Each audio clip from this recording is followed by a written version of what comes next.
Obrigado também. Agora o senhor Giovanni Romano. Se tiver o doutor Jorge Bastos, presidente da ANTT, por gentileza também, ou alguém representando. Boa tarde a todos. O importante nessa discussão é definir exatamente qual é o tema central da discussão. O artigo 730 do Código Civil Brasileiro dispõe o seguinte, que o contrato de transporte se caracteriza quando alguém se obriga, mediante retribuição, a transportar de um lugar para outro pessoas ou coisas. Então, o que o aplicativo Uber faz é promover o contrato de transporte. Então, o tema central desta discussão é transporte de pessoas. Muito bem. Nós temos um modelo consagrado de transporte individual, que é o serviço de táxi, que é excessivamente regulamentado. E nós discutimos agora se existe um modelo que é público, se existe um modelo que é privado, e o porquê de uma excessiva regulação. Eu quero estabelecer um paralelo. Existem algumas áreas que são extremamente relevantes para o bem-estar da coletividade humana, como a saúde e a educação. A saúde e a educação, elas podem ser públicas, podem ser privadas, mas mesmo quando privadas, há um rigoroso controle, uma rigorosa legislação que disciplina a matéria. Por quê? São matérias, obviamente, de extrema relevância para as pessoas.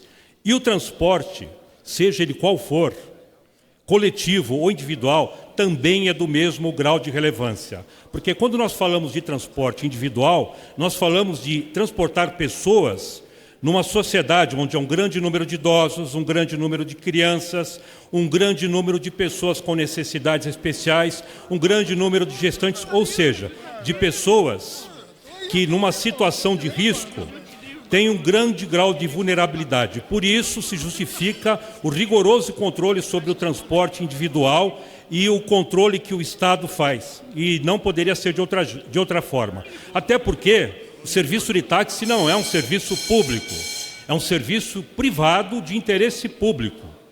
Eu queria destacar que no Brasil, mais de 95% do serviço de táxi é explorado por pessoas físicas, motoristas autônomos. É um modelo que permite a desconcentração de renda.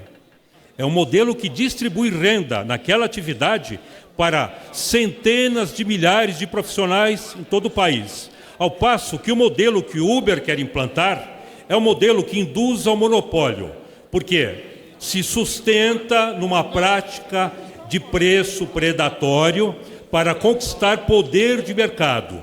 E após ter conquistado o poder de mercado, sente-se à vontade para fazer com o mercado aquilo que ele bem entender. Se nós não tivermos o controle disso, se nós não tivermos o pleno controle disso, o Estado não tiver o controle disso, é muito claro, são muito claras as consequências que nós vamos ter. Quando o Uber ingressou no Brasil, o CADE, apenas mais um minuto, o CADE fez um estudo que levou a erro, porque naquele momento o Uber entrou no Brasil com uma modalidade de serviço, com poucos veículos e um preço alto, elevado. O CADE fez o estudo e concluiu que aquele serviço não concorria com o serviço de táxi. Isso induziu, inclusive, o judiciário a vários erros em várias decisões que não são definitivas, mas são liminares. O que acontece? Após ter sabido se utilizar dessa conclusão equivocada do CADE, o Uber foi agressivamente para o mercado com veículos populares, veículos antigos, eliminou as grandes exigências que fazia para contratar motoristas e verdadeiramente está aniquilando o serviço que tem controle, que tem licença do poder concedente. O Dr. Fábio falou muito bem que o serviço Uber diz que é privado apenas porque para...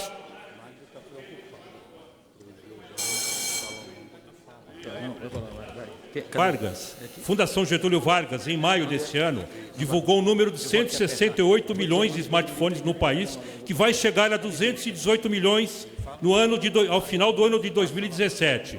E 90% do serviço de táxi hoje nas metrópoles é acionado por aplicativo, pois, ao contrário do que um deputado que me antecedeu aqui manifestou, os aplicativos de táxi desembarcaram no Brasil 3 anos antes, pelo menos, do aplicativo Uber. E, finalmente, última frase, o brilhante Daniel Mangabeira apresenta o Uber como solução para a mobilidade urbana.